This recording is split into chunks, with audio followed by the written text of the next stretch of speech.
So check this out. I do have a bit of a bonus topic for you guys. I think it's pretty relevant to what we've been talking about, but I came across this write-up. You guys might be interested in it. From Ars Technica. What a potential post-Xbox future could mean for Sony and Nintendo. Microsoft's decision to ease off its 23-year competition with Sony and Nintendo over supremacy in games hardware has opened a path for Japan's return as the world's undisputed home of the console.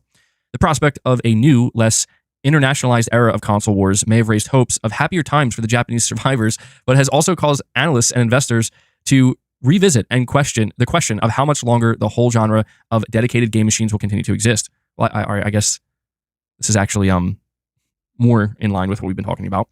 Microsoft head of gaming Phil Spencer last month revealed plans to release what would previously have been exclusively Xbox games for use on rival platforms as part of a new focus on cloud-based gaming. While the US technology giant has said it's still working on a new generation of more powerful consoles, analysts think its long-term direction is clear. All signs point to the hardware becoming less and less important to Microsoft. So there is that possibility that we could go back to a point like we were in the 1990s, where the viable choices of console were all Japanese. This is what Serkan Toto, head of the games consultancy, Canton Games, giving up the console fight to concentrate on software could be taken as a huge victory for Japan. Too many, the birthplace of Super Mario, Sonic the Hedgehog, Final Fantasy, and Pokemon, is the spiritual home of the console and has featured the industry's fiercest golden age, 1980s and 1990s clashes of Nintendo versus Sega and later Nintendo versus Sony. It may not happen immediately because the technology of cloud gaming is clearly not ready yet, but from what Microsoft is indicating, there is a possibility that we go back to an all-Japan console industry with Sony and Nintendo each dominating their part of that market in their different, unique ways. This is what David Gibson said, an analyst at MST Financial. But the return to a Japan-only industry for dedicated games hardware could more clearly define the console as a commercial cul-de-sac. That issue, said independent games analyst Pelham Smithers, could be particularly acute for Sony, which last week announced plans to cut 900 staff from its games unit. It was tough enough for Sony, arguing the need to investors for a PS5, and a lot of people at the time were saying that the PS5 could be the end of the line, but Microsoft's commitment to console gaming helped, said Smithers.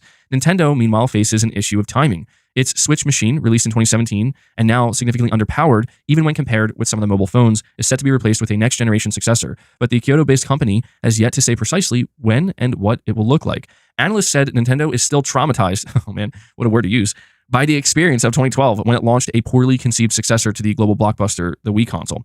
Sales of the existing Switch are respectable, said Toto, but more or less everyone who wanted the console has bought one by now. The market, he said, will be waiting for Nintendo's successor and may hold back on buying games for the Switch ahead of the new machine being released.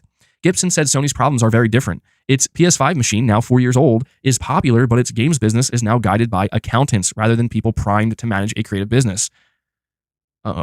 Previous generations of the PlayStation had been launched with an expectation that the machine would initially be sold at a loss before the price of components quickly fell, allowing the company to break even and, in time, allow price cuts for customers.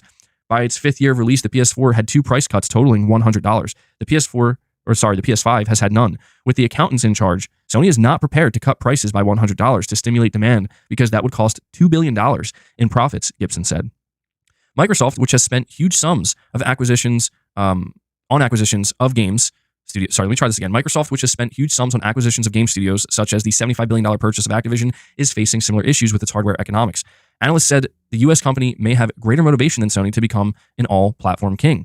The state of the console market right now may not be an advertisement per se for Japan getting its mojo back. It feels like these three very idiosyncratic businesses are doing well or not for idiosyncratic reasons, said Robin Zhu, games analyst at Bernstein. There is a chance that Microsoft's new direction is a win-win-win situation, according to Atul Goyal at Jefferies, because of the different situation each company finds itself in.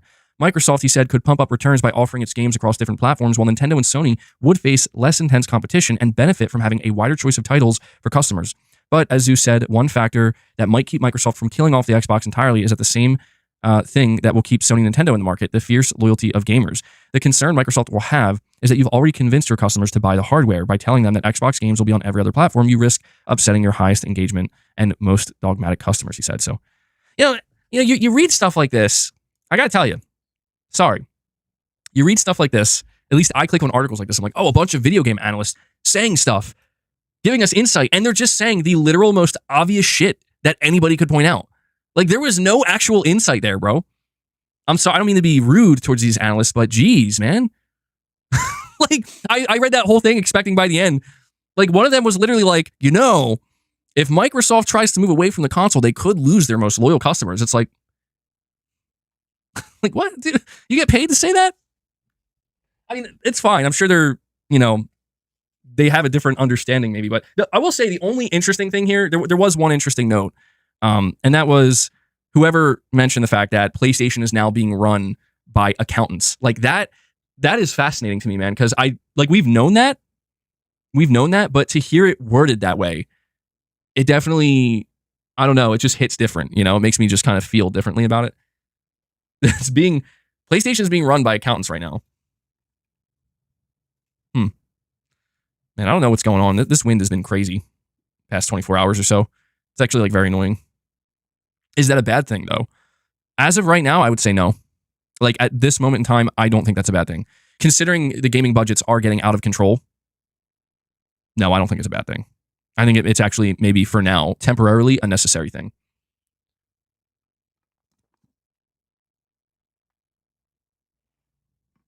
Oh no, I'm so thirsty today. But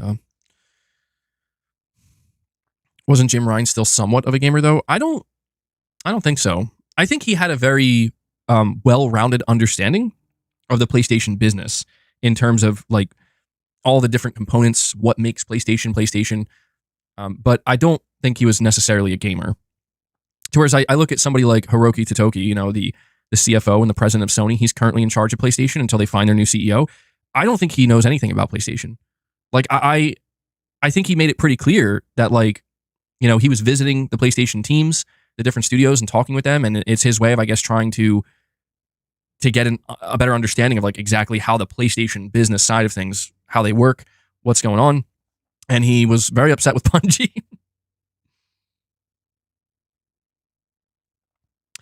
Corey, you're saying, so let me get this straight, bro. Sony is one of those things called a business? Shocking intel. Yeah, I know. I would have never thought that PlayStation is a business.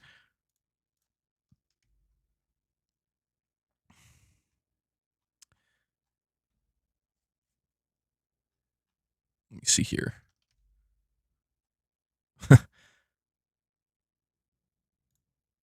Hold on, guys. I'm just checking to see if...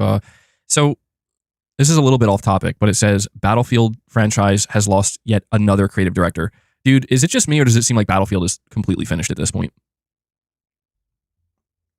They lost another director. Not good, man. That's not good. Sorry. I was just checking the PS5 Reddit. The real question, will Sony ever make a comeback with must-have first-party games? And a lot of them, yes. Yeah, I think the answer to that is an obvious yes, truthfully. I do. And I'm not just saying that. I think that there's actual evidence, like compelling evidence, that will happen. Let's think about it. Ghost of Tsushima 2. Is that going to be a winner? Is that going to be what we would consider like a must-have first-party game? I would say yeah. Is that coming out this generation with the PlayStation 5? Yes. Gaming is dead, MBG. Time to change this channel to a book reading club.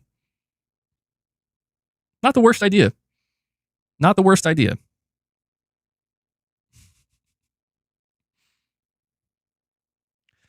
ask me to think about it. I'm a Nintendo fan. So, well, all right. So we'll start with Ghost of Tsushima 2. Ghost of Tsushima 2, I would consider a must-have game that's going to... Yeah, it's going to come out this generation, and it's going to be huge, I think, for PlayStation and the PS5. Wolverine. Putting the leaks aside, putting the, I'm not going down that road again. I ranted about that enough yesterday. Is Wolverine going to be a big game? It is, yeah.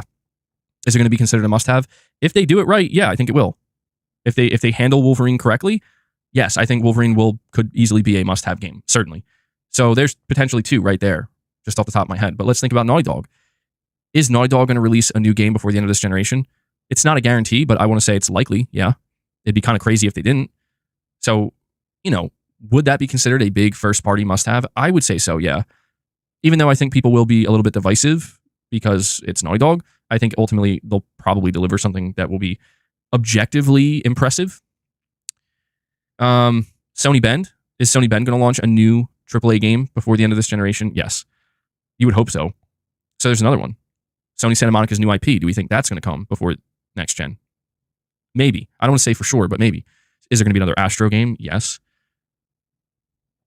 So I think that there's quite a bit And some of these games might not make it this gen, but I do think that, to end, because I think that's a good question. I think that's a question that's on everybody's mind is like, is Sony going to deliver the big games that we hope to see from them for their, to make that kind of comeback, so to speak, that you're referencing? Yeah, I think so.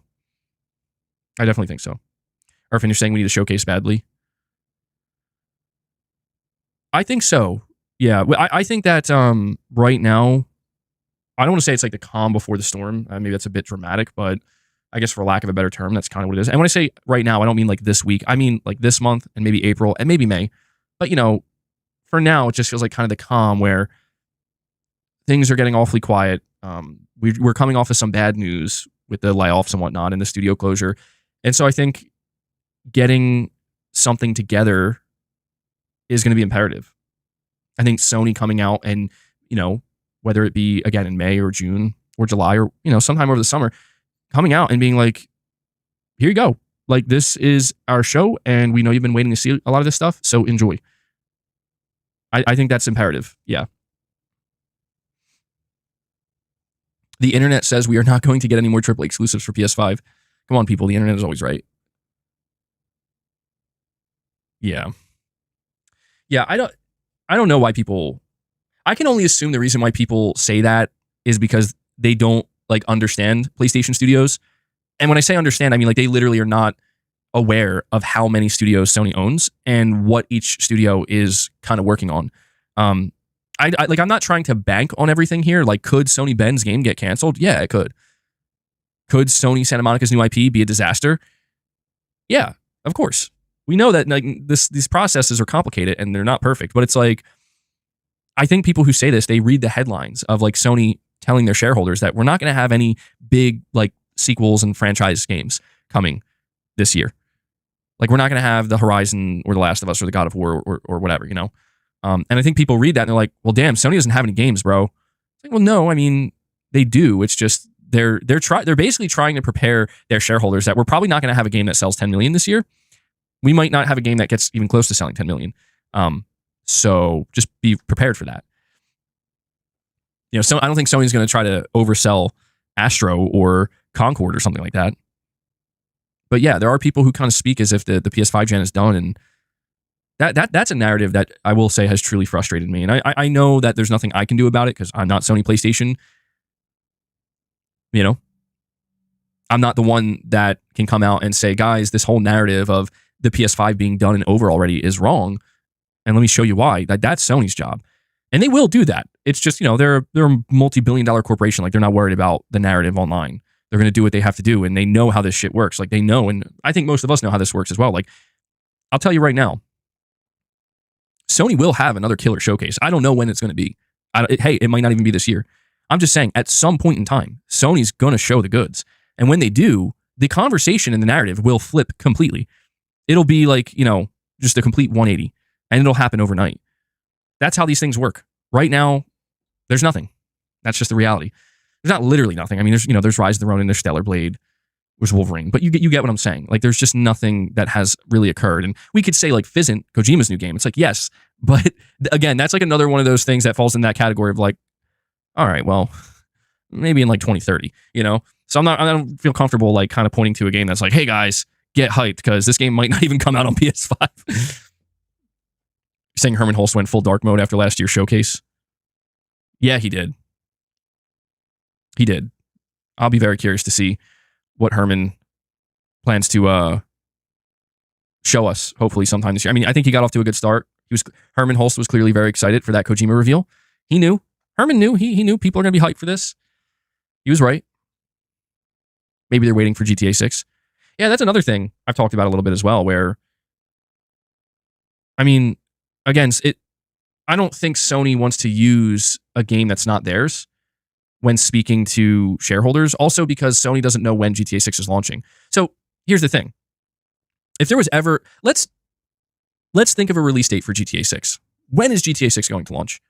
Well, let me ask you, do you think February or March of 2025 sounds realistic?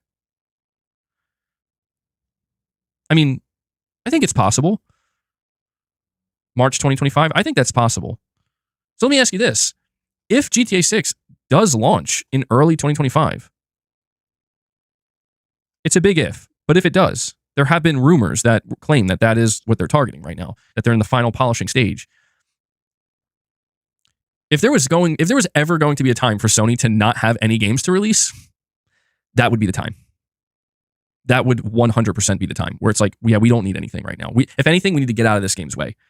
That would be the time. So I guess what I'm trying to say is if the stars align, we could see a scenario where Sony has an okay 2024, no major juggernaut, big hitter exclusive, but, you know, a bunch of different types. I mean, maybe Final Fantasy Rebirth could be the biggest exclusive, but we get games like Concord, Until Dawn Remastered, a new Astrobot game, maybe, you know, Rise of the Ronin, stuff like that.